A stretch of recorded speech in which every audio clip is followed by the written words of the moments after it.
নমস্কাৰ আমি বাক্সা জিলাৰ টকামাতা মধ্যমীয়া বিদ্যালয়ৰ ছাত্ৰ হৈছোঁ।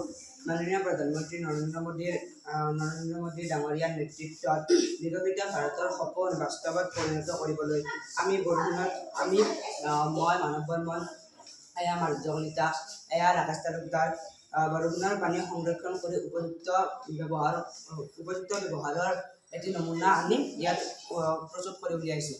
ইয়াত ব্যৱহৃত সামগ্ৰীবোৰ হৈছে কেইখনমান কাৰ্ডবোৰ্ডৰ টুকুৰা, এটি আঠা আৰু প্লাষ্টিক পাইপৰ টুকুৰা, এটি বটল, অকণমান মাটি আৰু অলপ ঘাঁহ বন।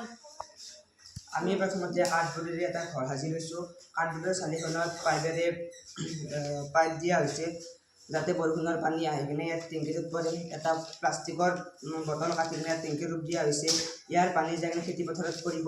এনেকৈ আমি বৰষুণৰ পানী ভালদৰে সংৰক্ষণ কৰি ব্যৱহাৰ কৰিলোঁ। নমস্কাৰ।